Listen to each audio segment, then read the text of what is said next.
Um, Good morning, and we will now start the second session. It's called Displacement by Design. Ever since the narrative that cities are critical for economic growth has taken center stage, there has been an unprecedented mobilization of central and state funds towards urban areas. The focus on providing infrastructure has led to the setting up of special purpose vehicles and task forces at the cost of people's participation in decision making and their right to life and livelihood in cities.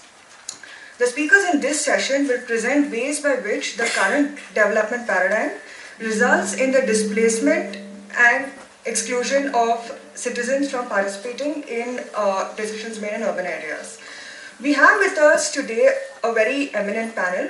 We have Dr. Amita Bhide, Mr. Vishwanath Srikantaiah, and Mr. Vinay Baindur. Dr. Amita Bhide is currently a Dean and Professor in the School of Habitat Studies at Tata Institute of Social Sciences, and she completed her MA in Social Work specializing in urban and rural community development. She has been engaged in teaching at the Institute for over 20 years. She has been deeply involved in issues related to urban poor communities, community organization, housing rights movements, and advocacy groups. Professor Bhide's recent work at the School of Habitat Studies has been on issues of urban development, in particular those concerning urban transformations and their link to inclusive and sustainable development. She has extensively researched urban local governance and planning, water and sanitation, urbanization that is relevant for the global south through an engagement with several transformative groups at the city, provincial and national scales. The geographic focus of her work in Mumbai is in Mumbai, while more recent engagement is with small and medium towns. She also heads the M East Ward Social and Economic Transformation Program, an action research project that seeks to create a model of inclusive urban development in M East Ward, the poorest municipal ward in Mumbai. Our second speaker is Mr. Vishwanath Srikantaiah. He is a water activist and has been working in the space for over 27 years. He is also a columnist for The Hindu who writes weekly columns about water preservation. A civil engineer and urban and regional planner by profession, he has worked with Housing and Urban Development Corporation for nearly 14 years. He is also a director at Biome Environmental Services Private Limited and works on urban water issues, specifically on rainwater harvesting, grey water reuse, ecological sanitation systems, and sustainable urban management issues. He has worked on drinking water solutions in the fluoride-affected rural areas and has come up with ecological sanitation systems, polyhouses with rainwater harvesting systems, groundwater recharge systems, and integrated rural water management systems. Finally, we have Mr. Vinay Baindur. He is an independent researcher and activist on various urban issues. Over the last 12 years, he has been associated with practitioners of municipal governance and has worked with Citizen Initiative Civic and the Urban Research Collaborative in Bangalore over this period. His current research areas include the JNN URM program and IFI projects related to governance and infrastructure, especially in Karnataka. I hope you enjoy this session, and we'll start it now. So good morning, all of you. What I'm going to talk about is really many direct and indirect forms of displacement which actually emerge in relation to infrastructure in cities.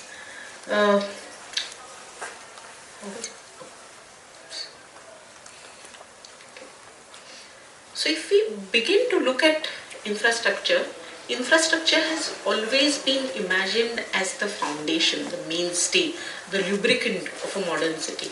And I'm using this word modern city in a very conscious manner, because as modern cities emerged in the early 20th and the late 19th century, it has been really networked infrastructure systems which have determined a whole lot of things. It has determined the spatial form, they themselves have been determined also by available technologies, and also you have a particular form of political economy which takes shape and in which state takes the lead and all of this is imagined as public infrastructure. So there are particular things and ideas which are associated with infrastructure. Now, if you look at our own cities, we have never or perhaps experienced this kind of networked infrastructure only in patches. And when I say if one is looking at this, the logic of the public has definitely been deployed. So if you, so when I say logic of the public, most of the infrastructure is provided by public institutions which have been created by the state, but at the same time, and they also use public funds for their existence, but at the same time they create large and substantive amounts of exclusions. So if you start looking at how access then is imagined for people who may be on peripheries or people who are even directly impacted by the creation of that infrastructure. For example, a road has to come. Then all of this gets defined as okay, this is essential for public interest. STP is created for public interest. A water supply project is, and getting water from large distances like 100 kilometers away, 120 kilometers away, as you see in many of our cities, it's all justified in the name of publicness. But at the same time, whether these kind of projects provide access to everybody and what is the improvement of that access, I think those questions will result in very, very different answers altogether. But at the same time, you do see that some of our cities definitely had some genuine public infrastructure. For example, if you look at Chennai itself, I think the kind of transport system that exists, or Mumbai has had a very, very strong legacy of, again, a public transport system. There are some cities which have got a fairly spread out system of water supply which is networked, but this really differs from city to city. It is impossible to draw any standard conclusions about the kind of this public access which existed. There is another thesis here, and which is very interesting thesis, which was thought of by a urbanist, Abdul Malik Samuel, something which is very interesting. He talks about people as infrastructure. And this again is an important thought because there are two kinds of things that this thesis does. Number one, that it takes away the focus from the state as a primary actor in creating infrastructure. We have talked about public, public, public constantly, but at the same time, what he says and what he brings before us, the state does not provide this kind of access to large numbers of people. And in the absence of state-provided infrastructure and people who come to cities and people who are staying in cities, they themselves begin to provide critical infrastructure for themselves. And in that sense, people complete the task, perhaps, which the state had not even imagined or they have taken on for themselves. So this is like a very, very different model of looking at infrastructure itself. And there is a third, more emergent model, and which I think, again, all of us need to also reflect on, something which is most contemporary, and where infrastructure now, how the state and the political economy looks at is, infrastructure is not public investment, it is not public expenditure, but rather infrastructure is seen as investment for the future. Both these terms are important, investment and something for the future. So infrastructure is seen as a growth driver. You do infrastructure and you create infrastructure at competitive standards because you want to attract particular kinds of investment, particular kinds of population groups, and to create and rewrite the city in a particular way. So in this kind of emergent model, there are several things which begin to happen. Number one, there is an enhanced emphasis on recovery and maintenance. So earlier, one never questioned when we talk about water supply as a public infrastructure, whether this water supply entity is recovering all its dues. How does one see this budget? There are separate municipal budgets for water infrastructure, but the extent of recovery, the extent of maintenance has never been part of the overall maintenance of accounts itself. But the frame in which accounts for many of these infrastructure entities are now maintained is completely different. It would look at assets, it would look at liabilities, it would look at what are the, whether minimally all the expenditure on maintenance is being recovered in the form of user charges or other taxes. Then I think what is also very interesting is how do you plan infrastructure? Because, and I think several the panelists before this, many of them have spoken about how so many of the democratic spaces are shrinking. And in continuation with that, I would say here that even the mechanisms now through which these projects are envisaged are now taking the form of things like comprehensive development plans, vision plans. Now, these are forms of planning which do not have legal backing at all. So the processes that they talk about, the processes which are involved here may not leave space. All of this is kind of free for the local governments in question to decide. So one can see cities where participation can be thought of as making phone calls, giving SMSs, giving preferences. In some cases, it can be organizing consultations, also by invitation. Very rarely would you see forms such as public hearings, inquiries, open consultations. Those kind of things you would generally not see in this form of planning. The second thing and second characteristic which is very important is everything is converted into projects. Okay? And I think the minute one converts everything and every infrastructure becomes part of a project, you may see certain kinds of continuity, but you are never able to see the way in which an entire tunnel or a series of infrastructures are actually being lined up. One thing leads to another, to third, but that overall vision is never clear to you. In terms of, I'll just give you one example here. I think Shweta earlier referred to this series of projects which were being undertaken along the coastline of Mumbai.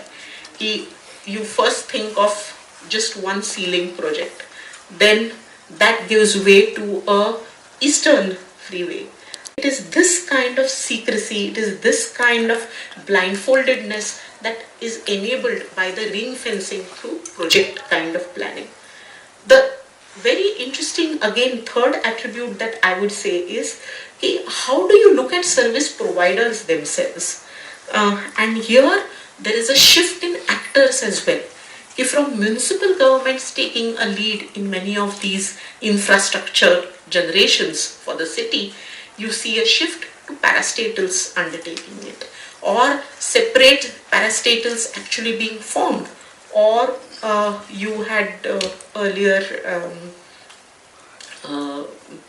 you spoke about the SPV culture, right? So these kind of SPVs, or you will find consultants, you will find all kinds of experts forming public-private partnerships. So the nature of actors in all of this process has also changed, and we need to think about how all of this defines the processes of displacement, what are the avenues for displacement and raising grievances, and what happens later.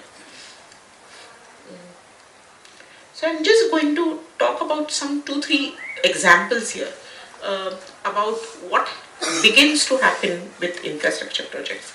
And the first is this case of commuting in Mumbai. As I said earlier, suburban rail and BEST, or the bus services, have really been the lifelines of Mumbai. one of the cities which had some legacy of public infrastructure, I would say.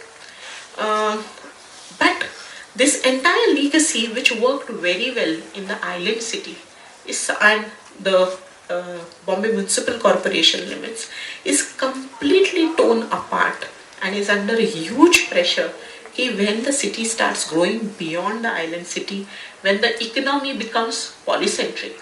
All of these transport mechanisms come under new and new challenges. So what is happening with respect to the suburban rail? The suburban rail is unable to expand. It is very land intensive. There are fixed rails there. Expansion is therefore not very easy. On both sides of the railway lines, you will see that there are new developments which have occurred, and therefore expansion is very difficult. But moreover, how does one plan for new investment here? Suburban rail becomes one tiny part of the entire railway machinery which is planned at the central level, right? So for the railway machinery, suburban railway is like one tiny part which is not given much emphasis at all, to the extent that the neglect today causes and means that every day about 10 lives are lost in the extremely crowded conditions. So the lifeline of Mumbai often also turns out to be a life taker in Mumbai as well. Every day we are losing 10 lives, and which is a huge thing. For what is happening to the bus system? The bus system presents a different kind of picture, and where the patronage of the bus itself has been declining. And one is seeing that decline happening in an extremely sharp manner, and this has happened primarily again because of 2 to 3 factors. Number one, that the overall road density itself has been shrinking in Mumbai. Second, the immense growth of private vehicles, and both of these mean that the speeds at which best buses move is becoming extremely limited, and there is no political will to give priority to this public transport system, which was considered as one of the most efficient movers of passengers and commuters till very recently. Finally, the insistence of new performance parameters, that the best bus should not just provide a service, but it has to be economically viable, has been threatened in recent times by one, compartmentalizing and completely separating the electricity wing from the transport, and further not allowing new buses, better buses, to also join the fleet. With all of this, what is happening is there is a new form of public which is now being thought. So what are the options now? If you think of public transport, Mumbai offers, and Mumbai Mobility Plan insists upon the metro. There are 6, 7, 8 lines of metro which are now being proposed. One of these is completed, and I think every month one is hearing of a extension to a line or a new line of a metro, and which has to be of course done in a PPP mode. So there is a shift of thinking about infrastructure itself and how does one imagine public transport. And while this is the case in Mumbai, there's a different thing happening in Bhubaneswar. I'm just giving these different cases so that all of you know what are the different directions in which one is moving. In Bhubaneswar, which is a city predominantly of two-wheelers, private buses, as a city form itself, Bhubaneswar is an interesting city because it has an old port, very congested, the historical city of Bhubaneswar. Then you have the planned city, which already is well serviced, which has extremely wide roads. And you have the peripheries of Bhubaneswar.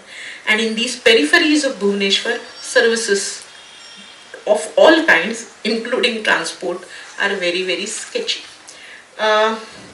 JNNURM, the Jawaharlal Nehru National Urban Renewal Mission, suddenly, in a knee-jerk fashion, thought that public transport is one of its agendas, and it brought in buses.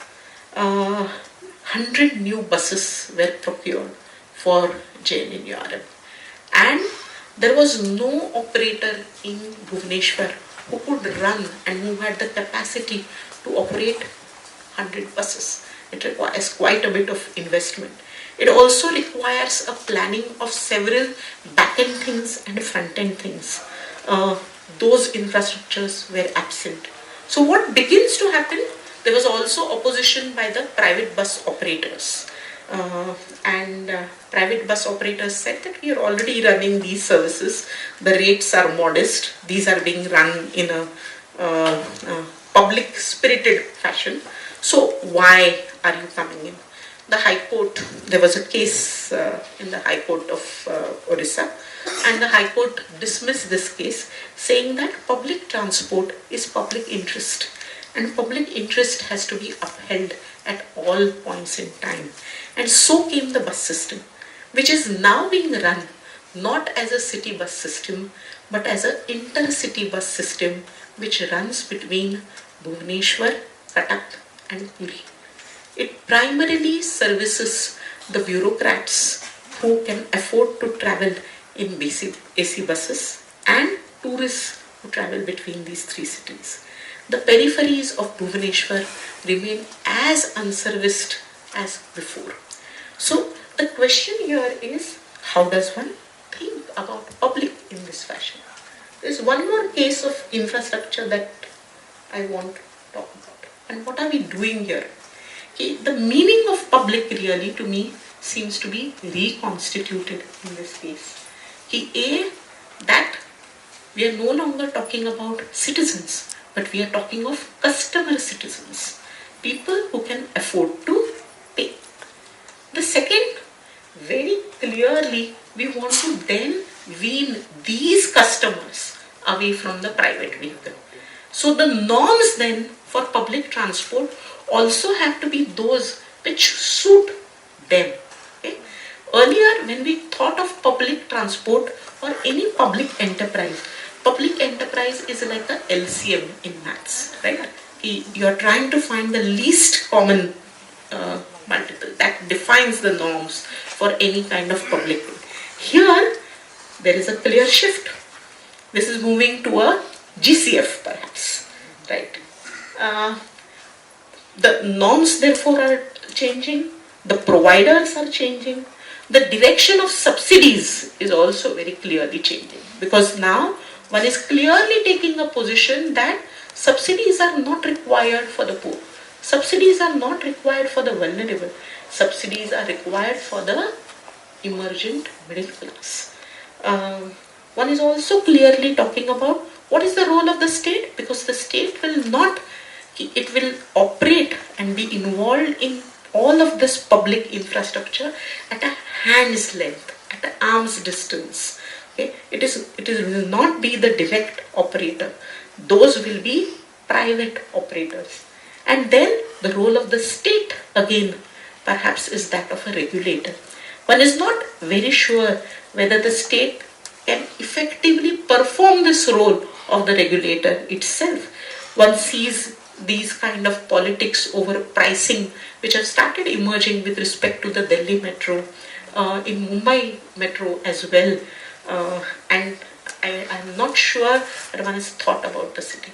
So the question really that emerges before us is, the city itself seems to be splintering as a form per se, moving out and further where people begin to provide for themselves, and infrastructure itself or publicness itself is now also being splintered in many ways. A final case, okay? Again, because I want to link this to the publicness. So this East ward was talked about in my introduction, so I will not talk about it in detail, but this is typically like a ward on the periphery of several cities, very, very poor, largely comprising slums, and has almost absent infrastructure. Now here, the approach of the state is, if one is talking about sanitation, there will only be public toilets largely. So if you look at the gist of all these points made here, there are about 300 applications which have been submitted in the last 4 years asking for individual toilets. But the state says that only public toilets are possible for these reasons. No sewer lines, these are all unplanned areas, illegal areas. Plus, how do you provide for the toilets? Only through a link with septic tanks. And where is the space for septic tanks in these congested localities? Who will do the maintenance? What will be the lifespan of these constructed public toilets? And a new form where here public means a onus on community. Communities will manage and NGOs will manage. NGOs will provide services. That is the thing. This slide, I think the colors have changed here. But just I wanted to bring forth to you that these are different localities in one area called Mankhurd, and within which, if you look at the ratios of people to toilets, the lowest ratio that you are seeing here is 85 people to one toilet seat. And just think about the implicit violence which is there here, which is contained. And there is also area like transit camp in Maharashtra Nagar, which has no toilets at all. A transit camp created by the government itself, by the way. If you look at the actual status of these toilets, then this is furthermore. Okay? So I will not speak about this since we have very little time. Oops. What are the outcomes of this sanitation situation? In the last 4 years, we have witnessed at least 5 incidents where people have fallen into the toilet. That is the state of maintenance of toilets, and they have died. Okay. Again, in the last 2 weeks in Mumbai, not in M East ward per se, but in Mumbai, there are 2 people who have been killed in the conflicts which have ensued in queuing up for toilets. It's like a daily insult and indignity when one is talking about toilets and this kind of situation, and the ensuing open defecation with the kind of pressures which have been built up in the last few years. It's a compulsion, but at the same time it is covered under a whole lot of issues. So I'll come to these final points, and the real thing that I want to talk about is this paradox of publicness that we are discussing today. So when it comes to transport, what one is seeing is public is being reimagined as exclusive public. Right?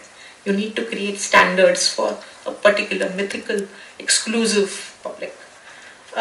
Public also means privately operated in the case of transport. And public also means the principles on which you will operate are corporate principles. When it comes to sanitation, because I thought this was an interesting contrast, there public is compulsion. There you deny any kind of agency to the poor. That they cannot build for themselves, they cannot have individual toilets, they cannot pay for it. They will only have public toilets. And there you think of public as also community, because community has to manage it, community has to maintain these. And in so doing, you also want to perpetuate the overall culture of patronage, where toilets cannot be built by slum dwellers themselves. It is only government, and that too under the sponsorship of political representatives, that toilets can be built. So the question is, what does public mean? And this brings to me to my last slide, where I think that we need to begin to think about how does one reimagine then infrastructure itself. The lens of the public is increasingly becoming paradoxical. So if one has to shift and if one has to see change these situations, there are these following directions that I think one needs to perhaps move on. One is how does one assert public domain and how does one broaden that public domain? Can it comprise of only one section of people, or does it become inclusive by its very definition? What is the depth and the continuity of processes of consultation in planning, budgets, operating? What is the public control over all of this? And therefore, the link to democratic processes themselves. The second is, how do we control public institutions and how do we protect them?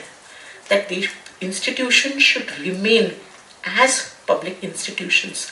One knows, for example, that all public institutions may not be the most efficient. But do we have a guarantee that private sector institutions which provide public services are extremely efficient in doing so? Are they extremely inclusive in doing so? And I think, therefore, what is, and undermining that completely, I think this is something that we really need to think through more carefully. And I think thinking about there are multiple perspectives on the right to city. But often when one talks about right to city, many campaigns, many movements are largely concerned about housing rights. Very interestingly, our governments today think about housing not as a right, but housing as a favor to be done, right? So you have a housing for all. Mumbai SRA gives free housing, okay? But we need, so is that a right to city? And I think increasingly we need to think about right to city, not just through housing, but housing along with infrastructure as well. So claims to infrastructure, access to infrastructure is a critical part of accessing the city itself. And that's something, therefore, that we need to think about here. Again, infrastructure, thinking about this and rethinking these categories of public-private.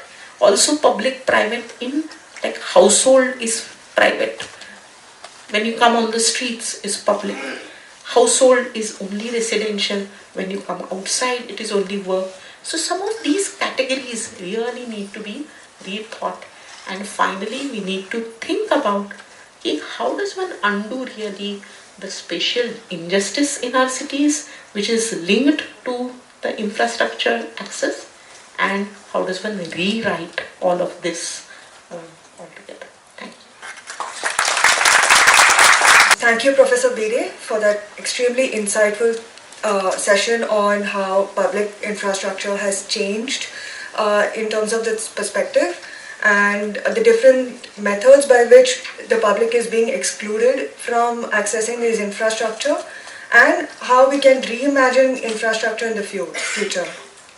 Now our next speaker is Mr. Vishwanath Srikantaiah, and he will be speaking on loss of biodiversity and urban commons.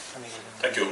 It's a difficult act to follow Dr. Amita Bhide with a profound experience and ability to theorize at such great extent. So, pardon the lightness of this presentation, it's just the lightness of existence or lightness of being. I'm talking about the loss of biodiversity and urban commons, which is not exactly what I specialize in. I work on water and wastewater, but I'm trying to examine the lens through water and wastewater itself, biodiversity and urban commons. As Dr. Bhide pointed out, urbanization in the context of Karnataka, where I come from, and Bangalore I come from, is at a very interesting phase, as it is in India. If you take a look at China, it's now roughly about 65% urban, 35% rural. And in 80, it was just 19% urban and 81% rural. So great transformations seem to be at the cusp for us, even in India. And so urbanization is in that space, the way I imagine it. So you ain't seen nothing yet. From the Karnataka perspective and from South India perspective, the state itself has reached a total fertility rate of 1.9%, which means that it's reached replacement population. So the state itself is not going. But the city of Bangalore, in its revised master plan, imagines itself to go from 11 million to 20 million. Where will the next 9 million come from? It will be migration. It will be outside the state migration predominantly. So the nature of the city itself will undergo dramatic change all across South India and in West India also as things go along. And in this whole process of the urbanization and expansion and complexity of the city, we're dealing with something called the commons and biodiversity. And this famous quote from tennis comes, Arthur Ashe talking about John McEnroe, that the death is by 1,000 cuts. So you don't even feel it, it's incremental, that's the way it goes.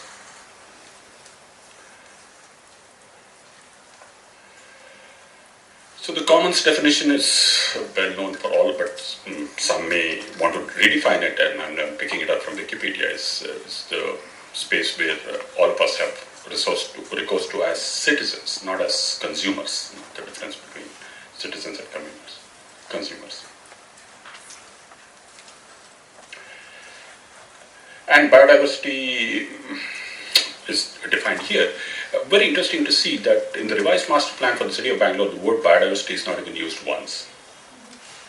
The entire master plan, and one has been looking at it from the old times, the CDP itself, the Comprehensive Development Plan from 1990, the word doesn't appear at all. So land use plans, as they do, talk about population, talk about infrastructure, talk about growth of a city, but don't imagine the city as anything else apart from us human beings there who are going to occupy it. So this is quite noticeable. We did a recent conference on something called the Bangalore Sustainability Forum on Bangalore, and we picked urban biodiversity, especially the biodiversity of Bangalore itself, and tried to look at research. There's very little research happening, very little researchers on urban biodiversity. There's a lot of research happening on biodiversity as a whole, but not on urban biodiversity, very little of it. The focus in my city at least has been a predominant one of bird watchers, and this group of bird watchers, informal, now slightly formal, have done human service to the city itself.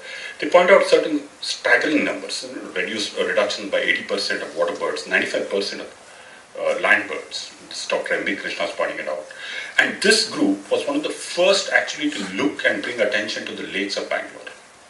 As early as the 80s, they started to do a bird count, started to look at tanks, started to look at quality of water in these tanks, and then brought to the attention the degradation of the wetlands and the water bodies of Bangalore city.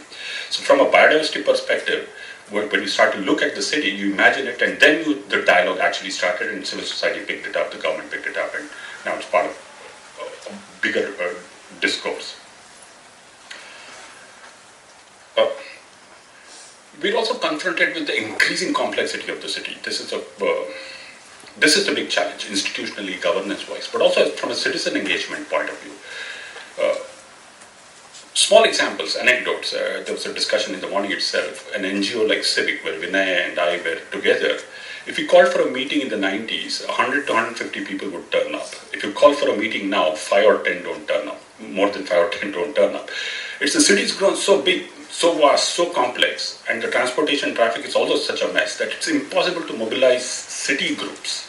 It's easier to mobilize neighborhood groups. That's what the transformation is increasingly beginning. And as I'll point out, the commons and biodiversity now becomes increasingly localized, increasingly middle-classized and increasingly localized. And that's because 1994, 4 lakh and now 4 million and now 11 million, 2016. Rapid, and then it's projected to be 20 million, as I was saying. And the complete disappearance of tree cover and water bodies, staggering disappearance of tree cover and water bodies. But strangely and paradoxically, the city has been a space where actually biodiversity has been enhanced through landscape planning. The city, Gustav Krumbigel was a German landscape architect who came in from Kew Gardens, brought a huge biodiversity of trees, which are the glory of Bangalore, or were the glory of Bangalore. And this happened because the city had enough capital to bring in the landscape. So the city, at some point of time, accumulates capital to be able to invest in landscape and greenery, but then loses it out in terms of infrastructure development and complexity as things go along. 15 lakh trees were planted with almost 100% survival rate as early as 82, 87. So here is the transformation now. Now the city is going to lose 30,000 trees for an outer ring road. For an infrastructure project, about 5,000 trees are going to be cut. These are the kind of plans that are being put up. So this paradox.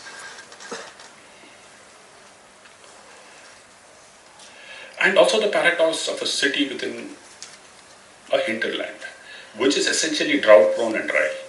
So the city with its infrastructure now harbors a lot of water and then generates a lot of wastewater, and you'll see that as to how that has started to have an impact on biodiversity itself.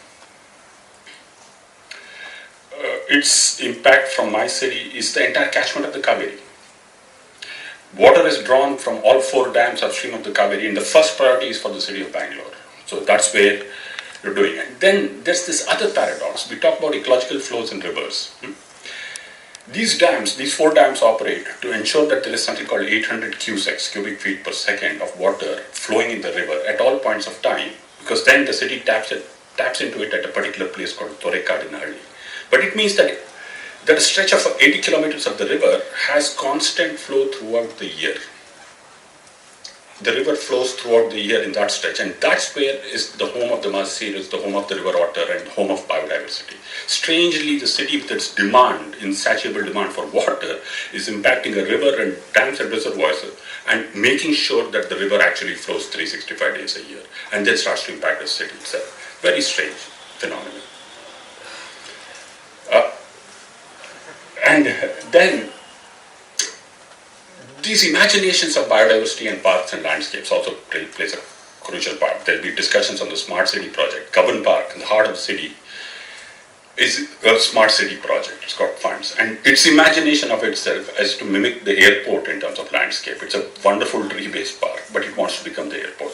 And when you ask the airport architects, the landscape architects, they design the landscape of the airport so that there are no birds there, because they don't want bird heads, right? Now, so in the heart of the city, you're mimicking an aesthetic which is actually sterile in a strange way. So, like the swimming pools of Europe, the swimming pool is absolutely sterile, but that's the imagination of a water body in middle class Bangalore itself. Sterility as being mimicked. And then the commons. The only remaining space which you could call the commons in the city are its wetlands, water bodies, tanks, lakes, the connecting channels between them, and parks. And now, as the parks are being developed, fences come up, first thing around lakes, parks, signboards giving timing, and in certain cases pricing also. But then these have become exclusive preserves, very typical, okay. And do's and don'ts are pretty interesting there, prohibited. And then the commons, of course, is the air that we have, the lakes we have, the rivers that we have, which we breathe, but also something which we don't see, which is groundwater. And 50% of our water requirement in the city comes from groundwater. These are the commons, but then it's increasingly used as a private resource because of the invisibility of the resource. So therefore, what you do now in our city is you allow parking. The car dominates the design of the city. So you have basement parkings, 1, 2, 3 floors. And what these basement parkings do is to knock off the aquifer, the part of the ground below the building, which has the capacity to store water. And for months together sometimes, these shallow aquifers are pumped out, clean water is taken and thrown into the drains, and then they're sealed with concrete so that parking becomes possible and there's no flooding in the basement. Aquifer, groundwater, is an invisible resource. It's the aquifer and groundwater which is the predominant water which the poor access. The rich get access to pipe water supply, the poor take it through hand pumps and bore wells. And that aquifer itself is being damaged with the city master plan, which is dictated by the car. So this fabulous figure, which is at the Saint body in Delhi, full of water, 82. And then the multi-story buildings behind killed this water body, as you'll see, as it is now. So then what we do as heritage, we recover the skeleton, architectural skeleton, but the soul is gone. And why is the soul gone, the aquifer gone? Because you put a metro station 2 floors underneath and pump the water out and throw it out. And the transport department in the metro is not talking to the aquifer department or the water department. There's no conversation at all. And so you're going to kill all aquifers and groundwater in your quest for either the car or for transport itself. So these sort of incongruities go on. I'm sorry about this clicking business. But interestingly in our city also, what you find is that there's this community of well diggers. So when we talk about the commons, the well diggers have been digging wells for 1,000 years. They're called the Wadders, or the Ode in Gujarat and Rajasthan. So this is a community which has dug the canals, the lakes, the wells. And they have a fabulous memory of wells in the city. They know which place has good groundwater, good quality groundwater. And even now they go about the business of trying to deepen wells or dig new wells, only that the citizen has forgotten the memory of the well and it's only the memory of the bore well. So one of the challenges before us is, can we recover the wells as commons, but by engaging the livelihoods of these traditional well diggers, making sure they have a job. And that's where the rainwater harvesting policy ties in, because now it's mandated for every household to do a recharge well. So that way, these people get a job, a livelihood, the city gets water security, and the tradition of the well is preserved, and perhaps groundwater as a commons can also be preserved. The other set of commons is around tanks and lakes, and this is fundamental discourse in Bangalore. These tanks were built for irrigation purpose. Now that irrigation command area is gone, the particular purpose or use of the tanks is no longer existing. What is the new imagination of the tank in a city? Is it something that everybody is engaging with? And so one of the examples that one works on, and this is sort of at a practical level, is to try and see whether wastewater can engage itself with the tank as the commons. So you set up what you see here is a sewage treatment plant, the ones with the circle there, 10 million liters per day sewage treatment plant. So that sewage treatment plant treats the wastewater, conventional, run by the water utility. You see a big portion there, that's a constructed wetland. This is the sewage treatment plant, a conventional sewage treatment plant being designed within the lake boundaries, because you have to find a site for putting these sewage treatment plants in the city now. So if the lake gives 3% of its land for STPs, then it's possible to survive, to make sure that the sewage is treated and the lake is revived. And so it's upstream of the lake, as you see here. The sewage treatment plant itself generates a lot of sludge, and this is going to be a major challenge for us in the city, because 500 truckloads of this sludge will be generated every day. And the sludge itself sells for 10,000 rupees a truckload and is coveted by farmers. Luckily, because it's in the informal sector, farmers come in a truck, pick up the sludge and take it away. The city utility does not even recognize the role of the sludge. It wants it as a nuisance to be taken away. It's taken away to 300 kilometers. But if the city utility is able to price it and collect the monies, then it has the monies to run the sewage treatment plant. And then the constructed wetland. So now here you are tying the commons and biodiversity together. The constructed wetland polishes the water further, removes heavy metals, nitrates and phosphates, and there's a plethora of birds, reptiles and mammals in this particular wetland. 80% of the biodiversity of a lake is actually in the wetland portion. So now can you start to link biodiversity in the commons to conventional sewage treatment plant by these kind of examples? This is a lake called Jagpur where this experiment is happening. It's going on. And as you see, the buyout beavers bird. So the bird watchers group is actually monitoring this site, and what they find is this is the fourth most bird biodiverse site in Bangalore. Fourth most. So you can actually work on city processes and tie it up, but unfortunately we don't have an institution which can see all these possibilities. The lake is with the Lake Development Authority, now with the Tank Development Authority. The wastewater is with the Water Supply Utility. The groundwater is with somebody else. The fishes are with the Fisheries Department, and so on and so forth. And they cannot come together for a common plan. So nature as treatment, enhancement of wetlands, enhancement of water bodies is what one is talking about.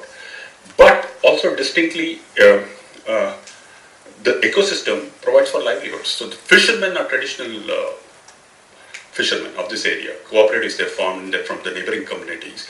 And they can then fish in this lake and get a livelihood. The city gets proteins. This is actually 200 to 250 kgs of fish. In theory, the fish can pay for the electricity bill of the sewage treatment plant. You can pay through fish, but the money from the fish goes to the Fisheries Department, the bill from the electricity board comes to the water utility board. Getting these two institutions to talk together would sort out the problem if we adopt an ecosystem approach. Here you're tying ecology, sociology, and ecosystems and institutions of governance. The big challenge is, of course, the government. And then the birds come, and here's again something interesting. A pelican gobbles 1.5 kgs of fish. Fish sells for 150 rupees a kg. 1.5 kgs is 225 rupees, and that's excluding GST. So what should be the fisherman's approach to the pelican, right? When one pelican comes, it's okay. 250 pelicans come. So livelihoods and social aspects are in competition with ecology. In this case, if there's a dialogue, the fisherman says, fine, no problem, there's enough fish for the birds and enough for us. So somehow we have to start to create these dialogues and create these spaces for these dialogues, but that's possible to do that. And then there's the enhancement of groundwater, which is the commons again. So the aquifers become full. What happens then is that now about 8 million liters per day recharges. So 80,000 people can get about 100 liters per capita per day. This water with basic treatment is water to drink. Sewage has been transformed to drinking water through an ecosystems approach with livelihoods and ecology. So what we need now are new imaginations which identify the problem but also start to push the solution space. Now this could work for 200 lakes in Bangalore. We won't have a water problem and we won't have a wastewater problem. How do we make that scalability and replicability is a big challenge. And now the last remains of biodiversity actually are the large institutions. The Indian Institute of Science, the Indian Institute of Management, in this particular case the wheel and axle plant of the railways, which has protected its wetland and enhanced it with a purely ignoble motive. They want water. What's happened because of the wetlands is that there are 5 wells there which are full now, and those 5 wells give them all the water that they need. And therefore they replace the river Kaveri, which is 100 kilometers away. Self-sufficiency can start provided you start to identify these resources and you can enhance biodiversity. As you see that well there, that slag and muck was being dumped in this particular ecological area. It was just a matter of awareness for that group to realize what could be done, and once they cleaned it up, you're getting peacocks and peahens to come. So therefore the renewal process itself in urban India will be messy, will be suboptimal, we will never ever get to a golden stage in our age, in our lifetime. That's what we are condemned to. But we have to pick our battles which we can win just to reinforce our sense of confidence and optimism. Unfortunately, it will be a middle class initiative because the poor have more things to worry about, livelihoods and just access to infrastructure, as was being pointed out. This is the reality, and therefore the sensitivity of the middle class in civil society to be inclusive needs to be reiterated time and again. And unfortunately, there's no governance or governance mechanisms. We have to start to work on those institutional structures and governance structures which will help facilitate this process of dialogue. Wanted to share only this much with you because the only thing we seem to learn from history is that we do not learn from history, as Hegel says. So how do we create memories of dialogue and take it forward is where the commons and biodiversity will tackle each other. Thank you for your time.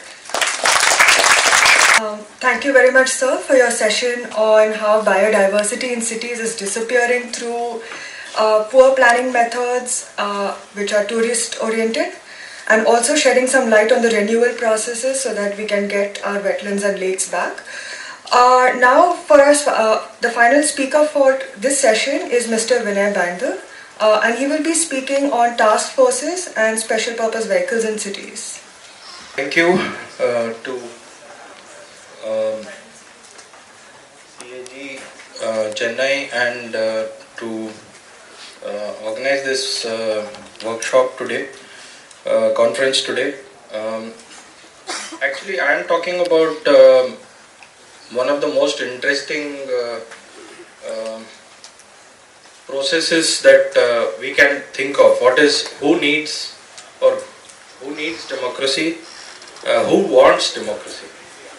Actually, we have to talk about the 74th Amendment in the context of what happened after that. In 2002-2003, a process got initiated in the Ministry of Urban Development, and as our previous speakers were talking about, this particular government is bringing out a series of draft policies, and the next one that I want to mention is the National Urban Policy. The National Urban Policy has been drafted earlier this year in January. But I don't know if any of us has seen it so far. Only a few news reports, I guess. So to start off on a positive note, and since we are talking about task forces, Bangalore had established something with all these acronyms that Bangalore is famous for, something called the Bangalore Blueprint Action Group in 2016. It was basically a bunch of most of the sort of richest and most elite people in Bangalore who had already established a process of something called the Bangalore Blueprint, and that was formalized into a government order, and a circular was issued. All their names were included. And this year, you might be surprised to hear this. The court has given a very stinging order. I'll just read out one part of it. And it says, prima facie illogical, unwarranted, and absolutely uncalled for. So, the High Court decided to strike down this Bangalore Blueprint Action Group based on PILs which people had filed in 2016 and had come to the final stage of hearing, and the government decided to withdraw this. The next step, the new government had just got formed in, I think, early June 2018 in Karnataka, and the next step which the Chief Minister took was again to go to the same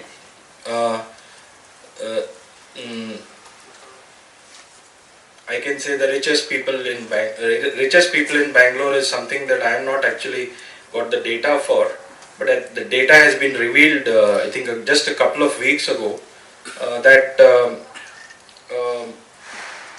include people like N.R. Narayan Murthy and a whole host of others. These people who are part of these task forces have been part of these task forces before, and various kinds of task forces with various government, various political parties setting these up. So Bangalore has a history of at least, I think, 3 of these task forces. But the same people are also members of the Chief Minister's Advisory Group in Rajasthan. Exactly the same group of people. I don't want to go through all the names here. So, whose right to the city? Whose right to infrastructure?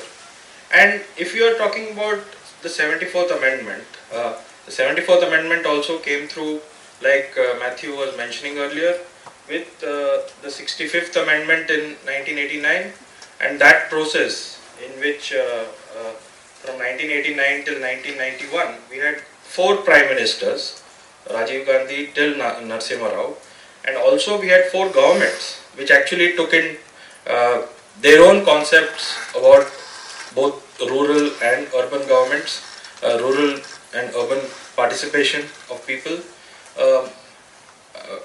and the 4th one was finally passed. I think, in retrospect, in 25 years of the 74th Amendment, we can see that there are various issues with the 74th Amendment, but it is the constitutional position.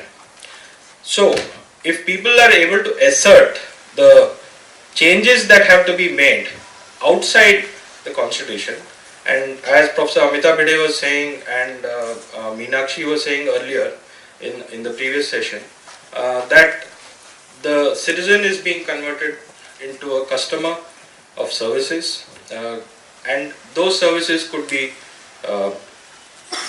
provided through public-private partnership or through other joint ventures, etc. of the state government. The whole point of autonomy of the city, of the local government, has been relegated. It should only be a infrastructure service agency. It need not have a certain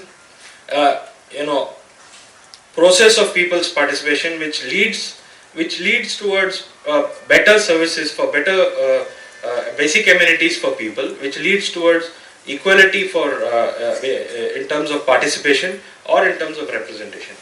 These are the very questions which have been raised through the model municipal legislation. This is the one which I was mentioning about 2002-2003. This entire process of formulating this legislation at the national level was literally taken over by not by a government body but by a consultant appointed by a foreign bilateral development group, and this consultant was also involved in the state in Karnataka on preparing the legislation for the 74th Amendment. The same consultant was also brought in at a national level, and this is the Times Research Foundation, Kolkata, which basically provided an entire 200 to 300 page document, the model municipal legislation, which was earlier, the ministry's name for it was specimen model legislation, because specimen municipal legislation, because the government of India doesn't have a role to play in preparing legislation for the state level. The state is entitled to prepare the kind of model of urbanization that it wants and to legislate for it and to implement the legislation. But it is not the job of the state, the central government or the union government to take up this process. So not only they initiated this process, but they also took up an entire set of states where this model legislation has been literally lifted and passed either as ordinances, or then after ordinances it was also passed as legislation.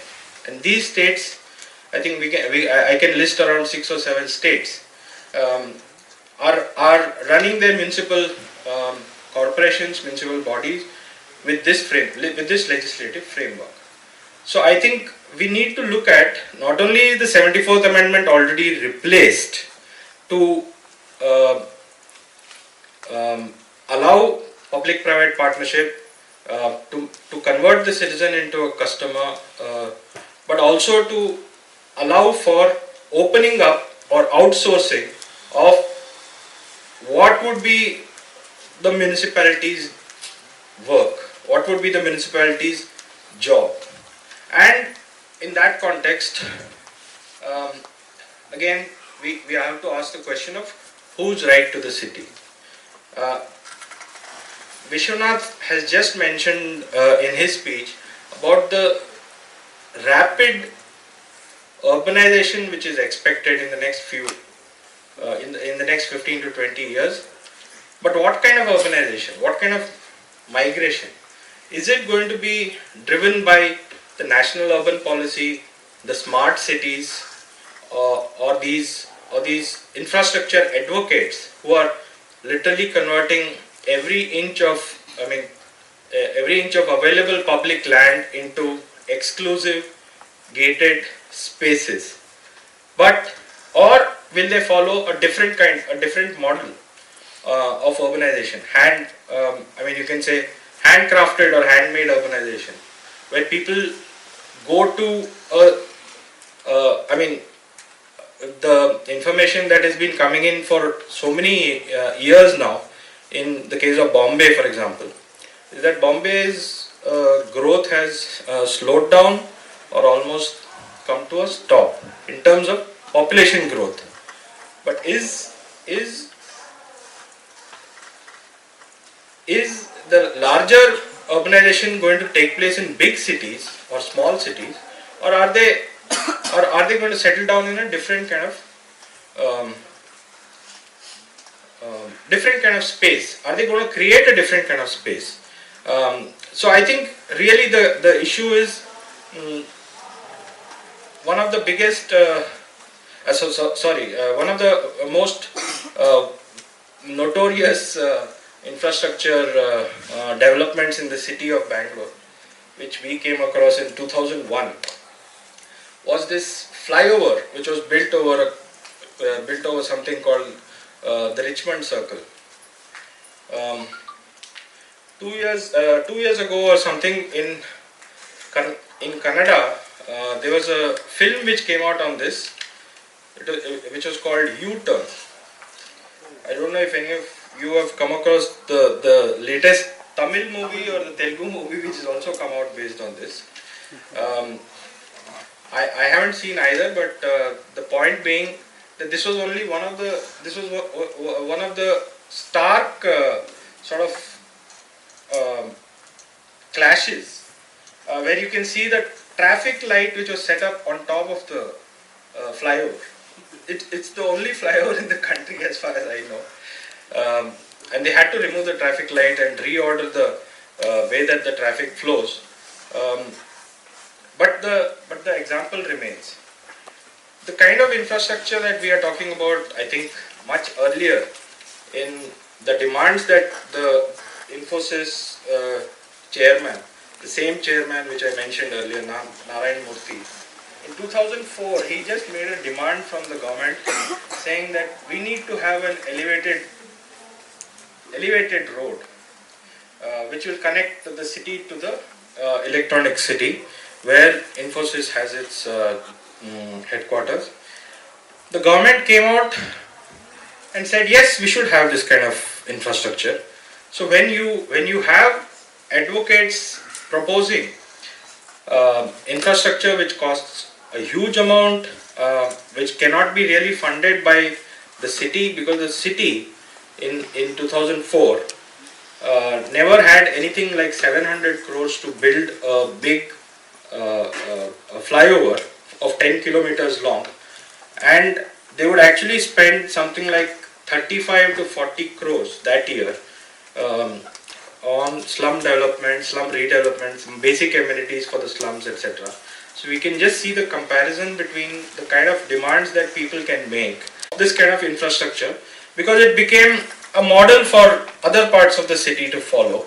And we have now got elevated roads heading out of each and every major road in the city. We just have, it's a copycat model. Whether it was a public-private partnership or it failed as a public-private partnership doesn't matter anymore, because we can still build in the next big road, next big arterial road out of the city. So actually, again, we come back to why this court decided to give this order after 15 years or so in 2018.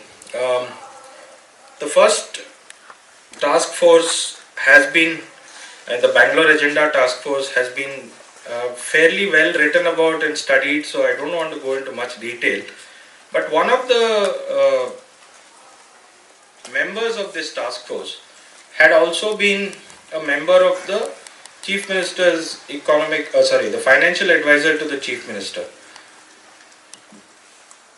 And in one of the legislations put forward by this financial advisor, it is something similar to the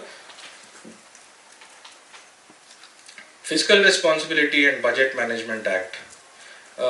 If we remember 2002-2003, the NDA government of Atal Bihari had passed this in 2003 as a legislation in the parliament, and had left it to the new elected 2004, the UPA government had come in. UPA government passed that legislation, and I am not going to any more detail about the functioning or the implementation of that legislation.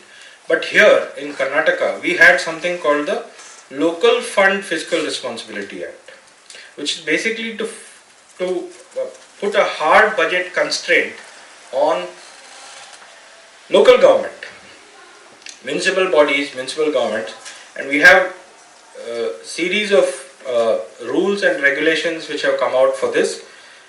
But this is one, this is the question where I come back to who needs democracy. The government of Karnataka passed this legislation because it had a majority, but neither the Department of Rural Development nor the Department of Urban Development and their top bureaucrats agreed to this legislation. They didn't want this legislation to be implemented, and it's almost 15 years. I don't know, I've not come across any information on whether this was implemented. Many demands have been made, civil society has made demands, bureaucrats have made demands, but it's not really passed muster. So I think both the courts as well as the bureaucrats in some cases have taken very firm positions against these kind of task forces and against these kind of special purpose vehicles. It cannot be pushed through, it cannot be pushed through with decrees or sanctions or ordinances, because the civil society and other groups are getting more organized, getting more aware of how to question this process and to try and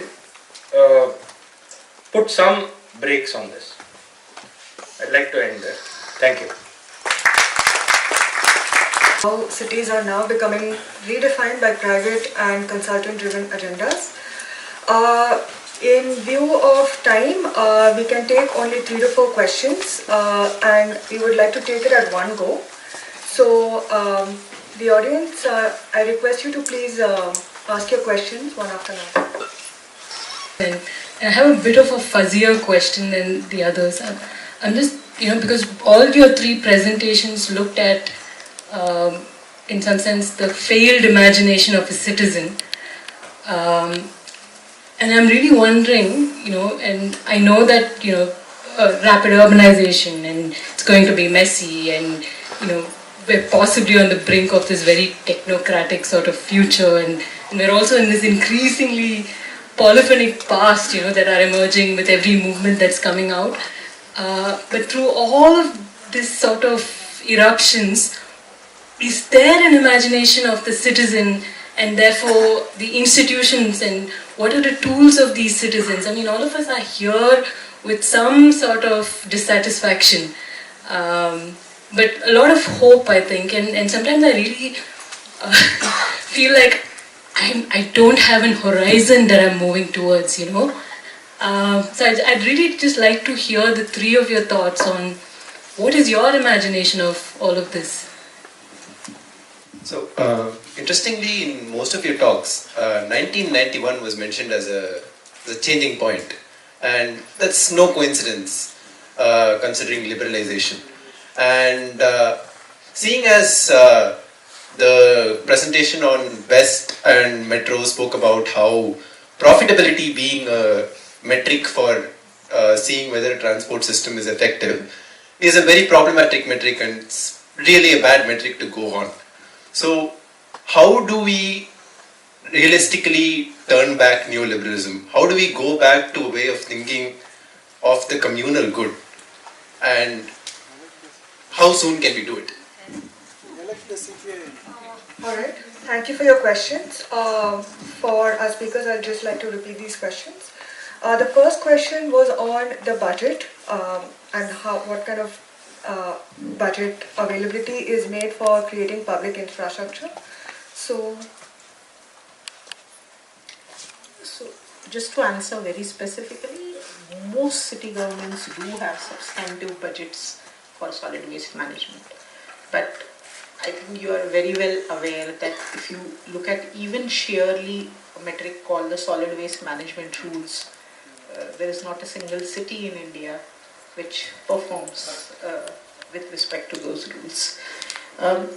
And this is because I think the oppositional forces to it are perhaps we need to look at them as well, and what is the strength of those oppositional forces.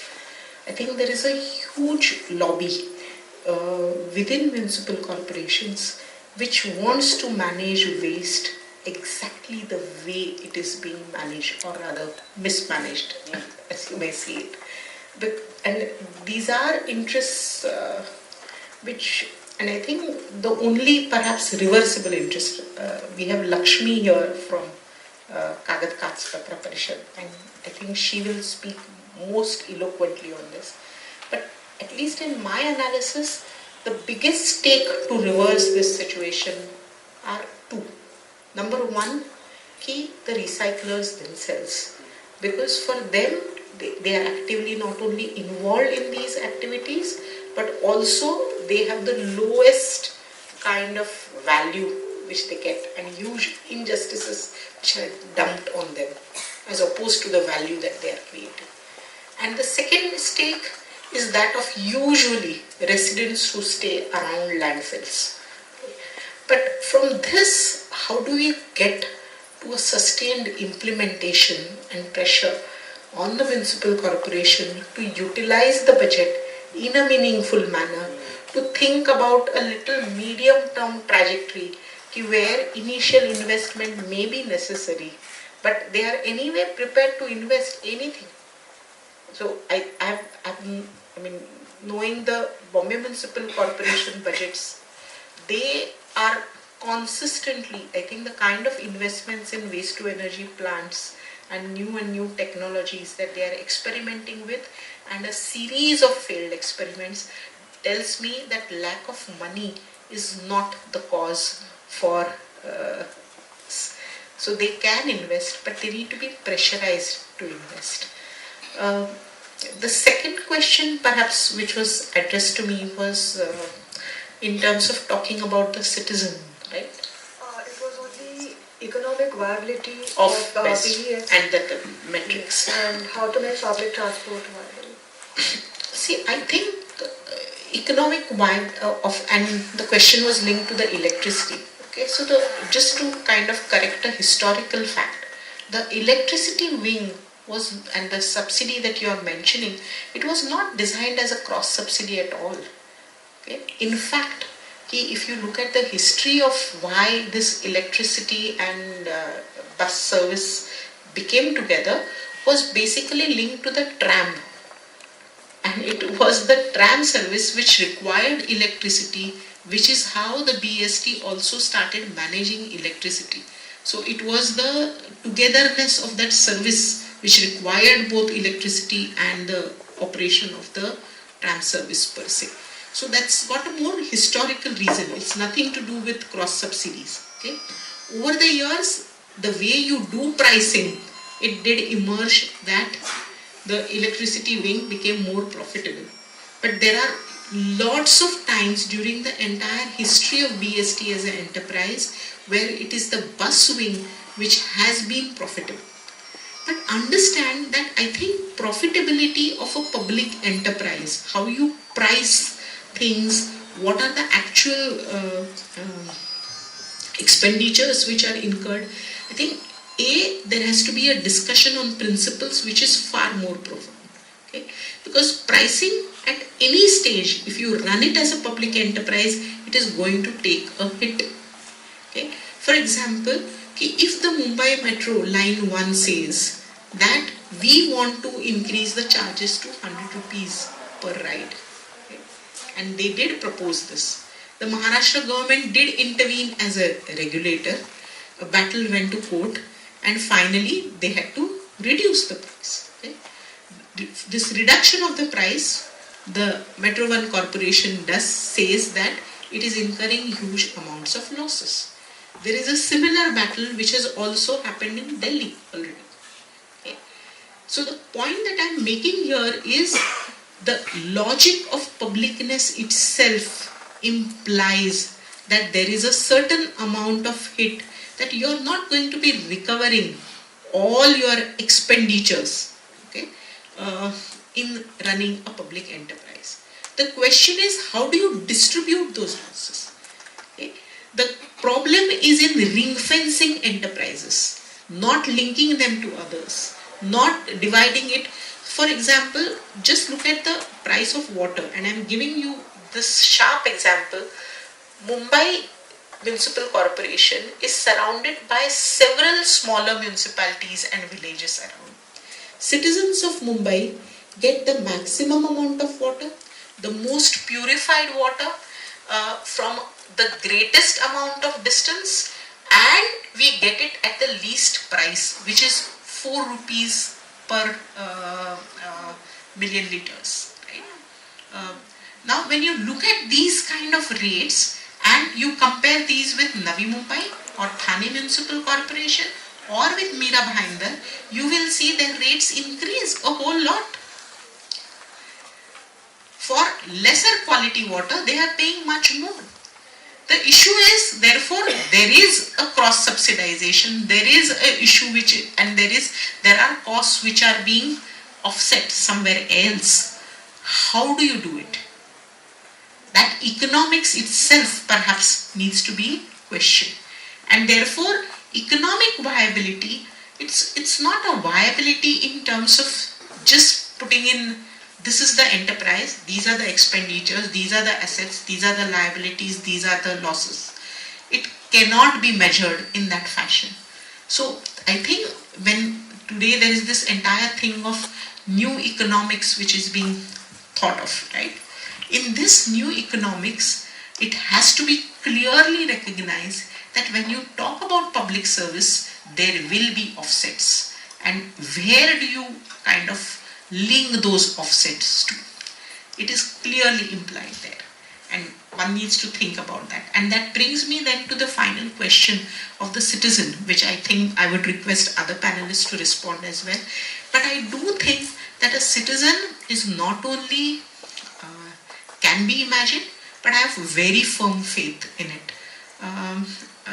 Like with respect to BST itself, there is a very active campaign currently ongoing in Mumbai, again like the development plan, where several, not just NGOs, but best bus unions are involved, citizens are involved, activists are involved, and a whole lot of variety of sections, I would say, within the city who are trying to protect the bus and the BST as an institution. We call it Hamara, Hamari best, Amchi best, our best. Okay?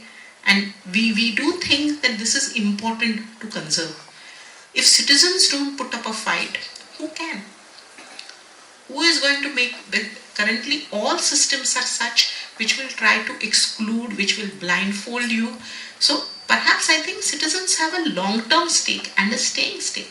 And these should be citizens which are drawn across the board. So I think that the citizen figure is a very critical figure, because then all kinds of reimaginations are possible. Within the development plan campaign itself, it is not easy to just kind of say yes, no, because that's, I think, another reason why campaigns sustain only for a small time and then kind of vanish into thin air. But within the development plan campaign in Mumbai, there were a whole lot of efforts to even create consensus, identify points of conflict, find solutions through them. And it is when you engage in these kind of, I would say, a little more depth, that perhaps it is possible to also find solutions that are acceptable to a lot of people. Currently, I think we get divided, at least in the NGO sector, voluntary sector. Ideologies are there, groupings are there, classes are there, political beliefs are there. And on the other hand, there is also a big thing which is really the class aspect of all of these as well. But are these things, and how big these divisions are, how much do they matter to us, or whether one sees the existence of a city and the mutuality in the city as one of the most critical value? Because to me, citizenship, the other part of citizenship is mutuality. That I require, everyone requires, and all of us are enriched by each other's existence itself. I just want to stress one point about how the process for making, again, legislation, the street vendors bill, which was introduced, I think, in 2011 and then finalized in 2014, went through a process of sort of self-doubt of the Government of India. That Government of India, Ministry of Urban Development, doesn't really have the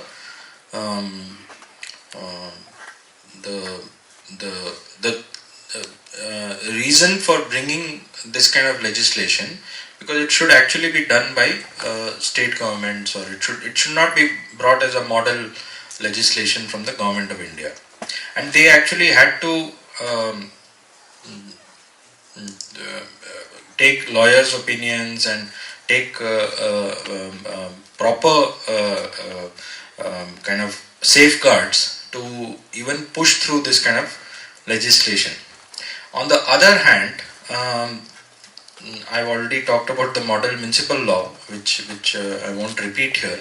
But what Meenakshi from Namati was saying about the CRZ, Shailesh Nayak committee was directly appointed to look at the state and and not the center's role, the state role. So also I think one thing which this government has actually done in 2014 July itself, and we are talking about civil society and citizens, have taken a position in the United Nations that the role of the space of civil society is not that important and will not be protected. So if in retrospect we see for 4+ years what has actually happened in terms of civil society's participation, or the way that they have dealt with civil society participation in various spheres, I think it's very clear that the combination of both neoliberal policies as well as the shrinking of democratic spaces and also civil society spaces goes hand in hand. So actually it has to be questioning both. So unless we say that we want to increase democratic space, and citizens have to come forward to ask for that from every say from local government to start with. State government and central government may be a little bit further away.